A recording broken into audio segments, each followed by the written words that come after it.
Salut la famille, chers internautes, j'espère que vous portez bien aujourd'hui encore par la grâce du Seigneur, que le shalom de Dieu soit votre partage au nom de Jésus. Eh bien, vous êtes encore à votre émission Lumière chrétienne, vous avez reconnu certainement le visage, je suis Prince pour vous servir.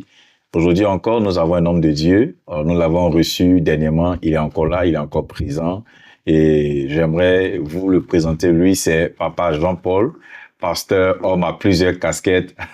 Papa Jean-Paul, comment vous allez aujourd'hui? Merci, je vais bien. Merci de me recevoir chez vous et un coucou à Papa Stéphane pour ces cadres qui nous offrent toujours l'opportunité.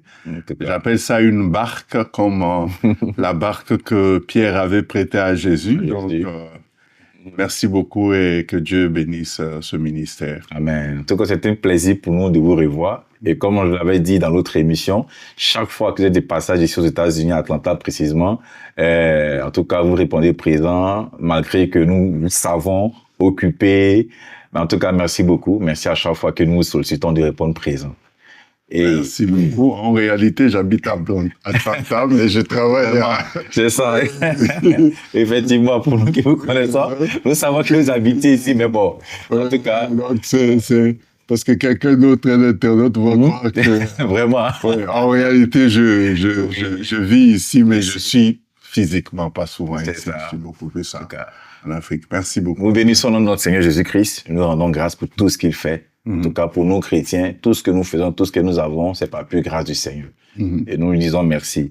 Et Papa Jean-Paul, comme je le disais, et je le dis chaque fois, nous sommes là encore pour aborder une thématique, parler encore de comprendre le business selon Dieu. Comprendre le business selon Dieu. Et Papa Jean-Paul, avant de passer dans le vif du sujet, j'aimerais savoir quelque chose. Comment l'histoire de Joseph en Égypte illustre-t-elle l'importance de l'épargne pour l'avenir, la prévoyance? Parce que je sais que dans l'émission précédente, on avait parlé de l'investissement, de l'épargne. Vous avez survolé un peu l'histoire de Joseph. J'aimerais que vous puissiez un peu parler de l'histoire de Joseph. C'est-à-dire comment l'histoire de Joseph en Égypte illustre-t-elle l'importance de l'épargne pour l'avenir et la prévoyance? Merci beaucoup. Je crois que l'histoire de Joseph dans Genèse 41 et à partir du verset 34 et le suivant, c'est un exemple et un modèle pour nous. Et moi, j'ai l'habitude de dire Joseph est vraiment le modèle de manager, des gestionnaires pour anticiper sur le risque.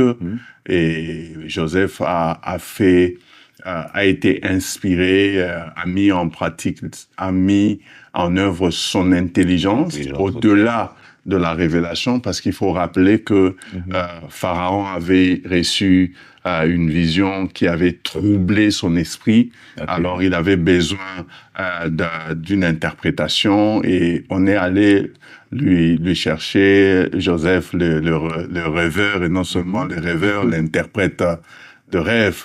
Je vais bref dire Joseph le prophète. Le prophète, okay. Alors, ça fait que Joseph va non seulement expliquer à Pharaon son rêve, mais il va aussi lui donner l'interprétation. Alors, je vais d'emblée ouvrir une parenthèse pour dire que Joseph n'était pas seulement le prophète qui a compris la vision de Pharaon, mais il était aussi le prophète qui a interprété la vision de Pharaon, mais il ne s'est pas limité à l'interprétation, non seulement à voir, à discerner et à interpréter, mais Joseph est allé dans une autre dimension, c'est la dimension de la sagesse ou de l'intelligence, pour voir comment, au-delà de cette vision, au-delà de ce qu'il voyait, comment il pouvait faire pour empêcher que ce qui allait arriver n'ait pas des conséquences très négatives sur l'Égypte. Alors, la leçon que nous retenons, c'est qu'il ne suffit pas de voir, il ne suffit pas d'interpréter, mais il faut aussi aller dans la dimension de sagesse et d'intelligence pour faire pour faire que ce que vous avez vu, ou les conséquences de ce que vous avez vu, n'arrivent pas. C'est là l'exercice que nous, le chrétien, nous devons faire. Parce que des fois, nous nous limitons dans la dimension de rêve, dans la dimension de l'interprétation, mais nous allons peu dans la dimension d'anticiper, de mettre des actions en place pour empêcher que ce qu'on a vu arrive. Et il faut retenir que tout ce que Dieu nous montre, nous pouvons avoir une action soit pour empêcher que ça arrive, ou soit pour empêcher que ça, si ça doit arriver, ça n'arrive pas avec des conséquences qui vont avoir un impact. Alors, parlant de Joseph, c'est que Joseph a vu, et lorsqu'il a vu, lorsqu'il a compris ce que Pharaon a vu, il a interprété, mais il a été recruté pour apporter une solution. Nous sommes des prophètes, des visionnaires, pour apporter aussi des solutions. Alors, lorsqu'il va rentrer maintenant dans la dimension d'apporter la solution, c'est là qu'il va dire, parce que ça c'est vraiment du domaine de l'intelligence, il va dire, OK, vous avez vu 7 années d'abondance et 7 années de disette. Alors, pendant les 7 années d'abondance, mettons les 1/5 ou 20% de nos productions à côté pour que lorsque nous serons pendant les années des dizaines, que ce que nous avons mis, l'épargne que nous avons mis de côté, puisse nous aider. Tu vois. Alors, là où Joseph est encore très intelligent, c'est où? C'est que non seulement cela allait les aider à vivre pendant le temps des crises, mais aussi ça allait les aider à avoir de l'argent. Tu vois, même pendant la crise, ils ont eu de l'argent. Souvenez-vous, c'est pendant ce moment-là que ses frères qui étaient restés et Jacob se sont rendus compte qu'il n'y avait plus de nourriture. Il fallait aller chercher la nourriture en Égypte. Et pourtant, il y avait la crise partout. Mais il y avait de la nourriture. L'épargne de Joseph lui a permis à ce que pendant la crise, il y ait de la nourriture. C'est ça la raison d'être de l'épargne. C'est que l'épargne nous permet d'avoir de la nourriture pendant la crise. L'épargne nous permet d'avoir de quoi répondre aux besoins qui viennent à l'improviste, aux besoins inattendus, aux besoins qu'on n'a pas prévus, aux imprévus. C'est ça la raison de l'épargne. Encore, comme je rappelle ces principes-là, mais l'épargne, c'est pour un temps limité. L'épargne ne te permettra pas d'aller au-delà d'un temps. Si la famine avait fait plus de 7 ans, il n'aurait pas eu suffisamment de ressources pour tenir. Donc, c'est toujours l'épargne en même temps. C'est pour ça qu'un chrétien ou un homme ne peut pas se fonder juste sur l'épargne, parce que c'est pour un temps limité. D'accord. Pasteur Jean-Paul, excusez-moi, je vais prendre encore votre temps. Est-ce qu'on peut aborder aussi l'histoire de Jacob? Ça me vient là en même temps d'esprit, là. L'histoire de Jacob chez son oncle Laban. Pouvez-vous nous faire part de ça un peu, expliquer un peu l'histoire de Jacob chez son oncle Laban? Jacob est parmi mes préférés. Lorsque je parle d'entrepreneur, Jacob est parmi mes préférés parce que Jacob est le modèle d'un homme qui est passé de salarié en entrepreneur. Souvenez-vous, Jacob est arrivé chez Laban en train de fuir. Après avoir pris la bénédiction de son frère, il est allé vite. Sa mère l'a conseillé, va chez ton oncle Laban. Donc, il est arrivé juste avec sa bénédiction sous la tête, mais il n'avait rien. Alors, quand il arrive, il commence à travailler chez son oncle Laban. Entre-temps, il a l'intention, il a commencé à aimer Rachel. Et il veut épouser Rachel. Alors, il travaille pendant 7 ans pour avoir la dot de Rachel. Malheureusement pour lui, le jour de la lune de miel, il se rend compte le matin à ses dépens que ce n'était pas Rachel, c'était Léa qu'on lui avait donné parce que la coutume voulait pas qu'on donne la petite avant la grande sœur. Yeah. C'est comme ça que Jacob va travailler encore 7 autres années. Ça fait 14 ans, hein? Wow. 14 ans en train de travailler pour payer des dots, pour se marier. Wow. J'ouvre une parenthèse. Il y a des gens qui travaillent pendant des années juste pour se marier. Yeah. Il y a des gens qui travaillent pendant des années juste pour manger.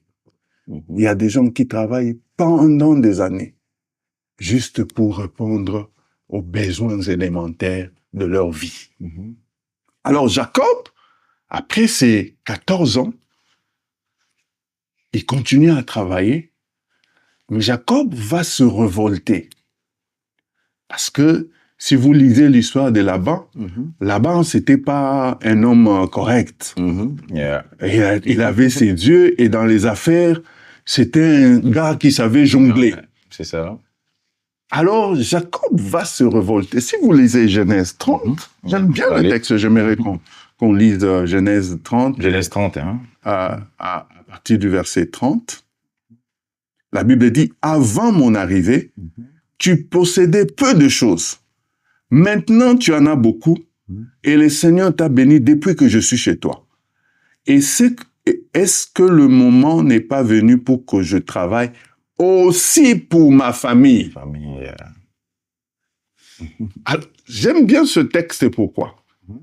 Parce que Jacob explique, quand il est arrivé chez Laban, il avait peu de choses. Mais depuis qu'il est là, Laban a eu beaucoup de choses. Dieu l'a béni. Mais malheureusement pour Jacob, c'était pas pour lui. Oui, c'est ça. C'était pour Laban. Travailler pour quelqu'un, en fait. De la même manière, on travaille pour les entreprises qui font de l'argent. Yeah. Mais ce qui m'intéresse, c'est quoi? C'est comme si tout ce temps que Jacob travaillait chez Laban, il travaillait pour Laban et non pour sa famille. J'ouvre une parenthèse. Lorsque tu travailles pour l'employeur, pour ton employeur, c'est pour la richesse de ton employeur. Pas pour la richesse de ta famille. La richesse de ta famille commence du moment que tu décides de commencer à investir. Ça, c'est très important. Yeah. Alors, je disais que Jacob m'intéresse parce que c'est vraiment le modèle d'un salarié pendant 14 ans. Il travaille pour son employeur. Son employeur s'enrichit. Mais lui, il n'a rien. Mais j'aime l'esprit de révolte de Jacob. Il dit, maintenant, là, il est temps que je travaille pour ma propre famille. Alors, pour comprendre que travailler pour sa propre famille, ça veut dire investir, on va le voir à la suite du texte. Le temps me manquerait pour le lire. Yeah. Parce que c'est là que Jacob vient proposer à Laban. Il dit, je voudrais avoir mon propre troupeau. Je voudrais maintenant que mon salaire soit mon propre troupeau. Je voudrais avoir mes propres bêtes. Je voudrais avoir la multiplication de mes propres bêtes. Et ils font un deal selon lequel certains troupeaux qui vont être autres, ça sera pour Laban. Mais les autres, ça va être pour lui. Oui. C'est déjà l'intelligence, l'entrepreneuriat qui commence à fonctionner dans la tête de Jacob. Et la Bible dit, cela que Dieu va lui inspirer, que dis-je, Dieu va lui inspirer pour avoir son propre troupeau. Et vous allez voir, même dans la suite, que Laban s'est comporté de manière que les bêtes ne produisent pas le meilleur. Il a même envoyé certaines bêtes au loin pour qu'ils se fatiguent, pour qu'ils ne produisent pas. C'était un roublard. Oui. Il voulait vraiment profiter de lui. Je ne vais pas dire que tous nos employeurs sont de roublards, mais la plupart des employeurs, ils ne veulent que tu travailles pour lui. S'il peut te donner peu, il te donnera peu, lui gardera plus. Ouais. Alors, Jacob va être inspiré par Dieu avec son système des maîtres, d'accoupler les bêtes d'une certaine façon. C'est cette stratégie qui va permettre à Jacob d'avoir son propre troupeau. Autrement dit, d'avoir son propre salaire indépendamment des steaks qu'il recevait de Laban. Et il va avoir son troupeau, il va devenir fort riche, Dieu bénissant son travail, il va devenir riche. Et c'est là qu'il va susciter la jalousie jusqu'au point que Jacob va dire « Ah, il est temps que je parte ». Ça veut dire « Il est temps que je quitte le fait d'être salarié, que je devienne moi-même mon propre employeur ». Ce temps-là est arrivé, il est parti. Frère Prince, je vais ouvrir une entreprise parce que généralement, une parenthèse plutôt, généralement lorsqu'on parle de l'entrepreneuriat, les gens voient une entreprise. Mais remarquez que Jacob a commencé à avoir son propre salaire alors qu'il était un seul individu, seul. Oui, c'est vrai. Hein? Donc, il est possible d'être salarié quelque part et d'avoir sa propre entreprise, sans pour autant avoir 2-3 personnes qui travaillent pour toi. Tu peux être toi-même, mais tu y as l'esprit d'entrepreneuriat.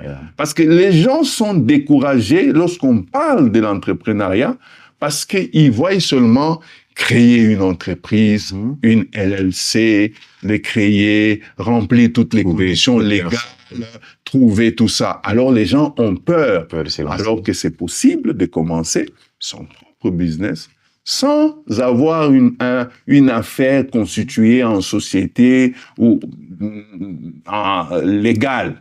Mais juste comme Jacob l'a fait, il a travaillé, mais il produisait en même temps lorsqu'il a été révolté. Ma prière et le vœu de mon cœur, c'est qu'un salarié soit révolté. Amen. Il soit révolté pour qu'il comprenne que ma vie ne va pas se limiter seulement à être salarié, mais je peux générer un autre salaire avec mon investissement, avec l'intelligence que Dieu m'a donnée. Je peux trouver un autre moyen pour avoir une production qui va m'assurer mon avenir, même le jour où je déciderai de quitter mon employeur ou encore, même le jour où mon employeur décidera de me remercier.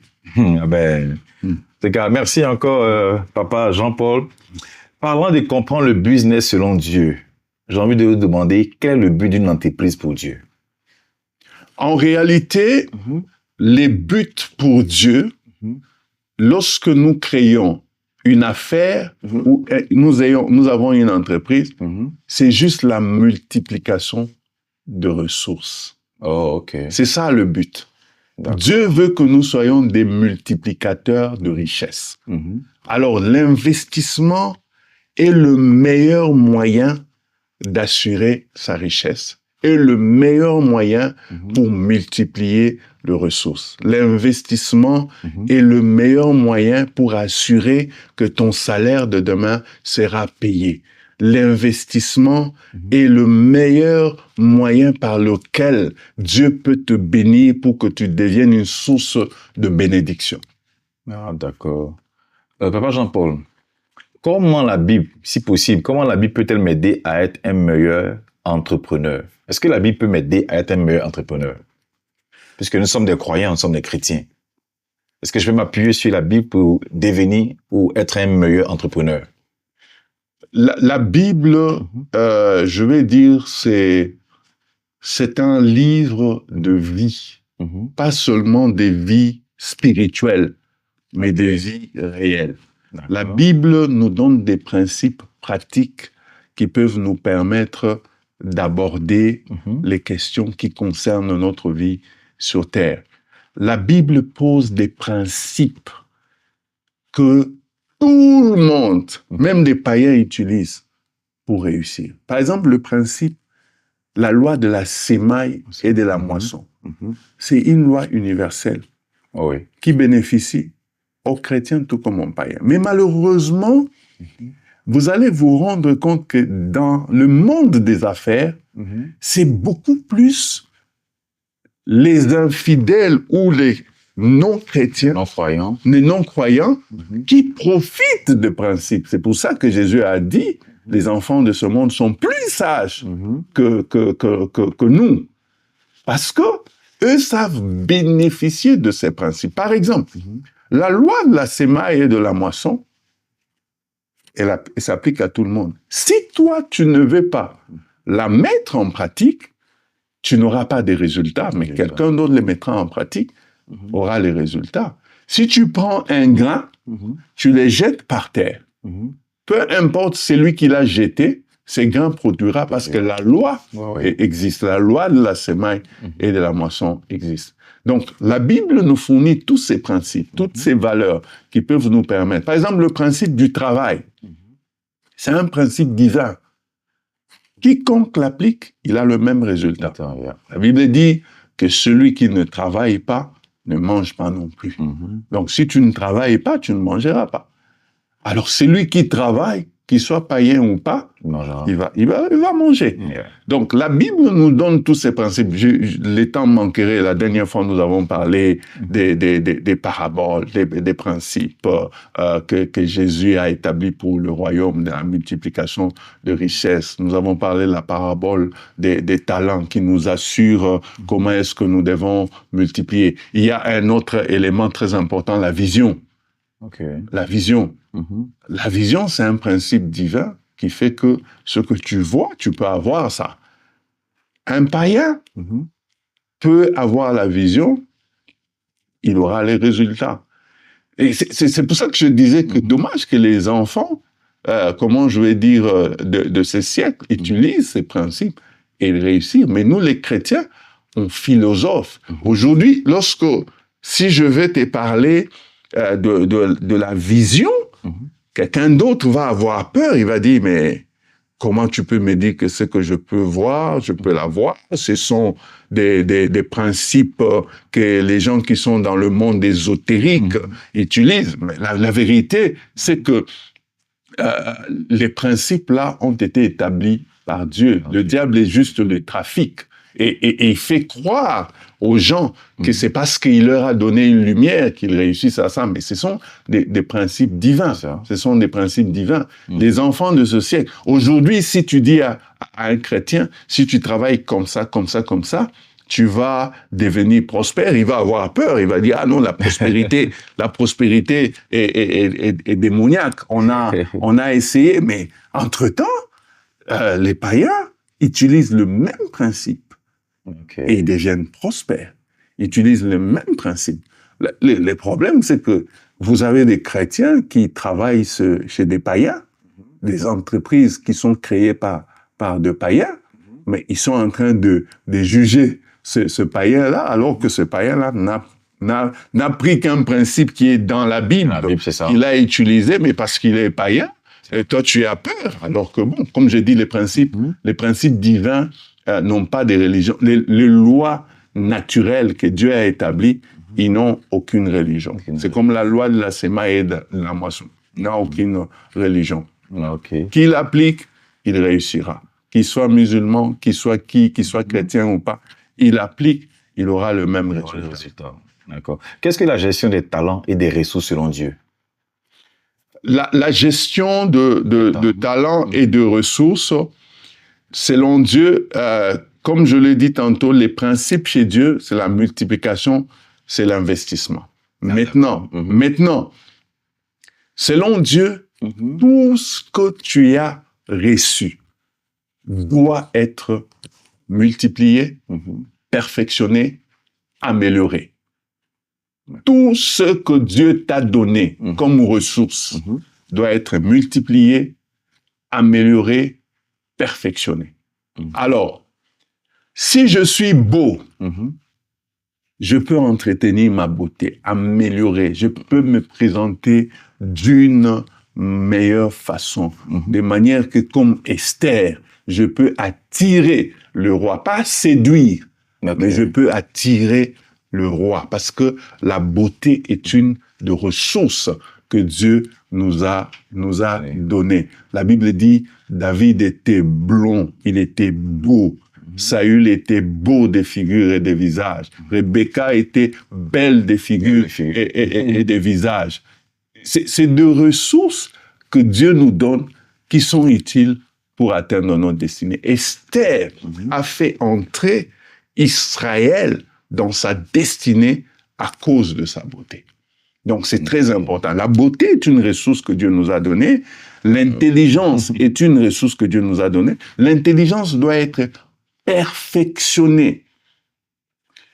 Je disais, il y a je crois, dans une des émissions que nous avons eues ensemble, normalement, un chrétien, c'est lui qui a le Saint-Esprit, c'est un savant. Parce que l'esprit qui habite en nous, c'est l'esprit d'intelligence, l'esprit de sagesse. C'est l'esprit par lequel Dieu a suspendu la terre sans le secours d'aucune main.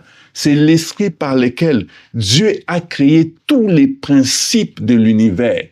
Et cet esprit-là habite en nous. Donc, un bon chrétien, c'est un savant. Mais maintenant, quand nous venons avec une intelligence que nous devons perfectionner, que nous devons améliorer. Même un pasteur doit perfectionner son art de prêcher, doit perfectionner sa manière de travailler. Parce que nous sommes dans une génération, nous sommes dans un temps où l'intelligence va augmenter. C'est pas seulement pour les hommes du monde, même pour nous. Mais nous avons mieux. Nous avons l'esprit d'intelligence qui habite en nous. Pour revenir à ta question, tout ce que nous avons reçu de Dieu, tout ce que nous sommes, doit être perfectionné, amélioré, multiplié. Donc, si j'ai reçu l'intelligence, mon intelligence doit être perfectionnée par des formations, par la connaissance, par la lecture.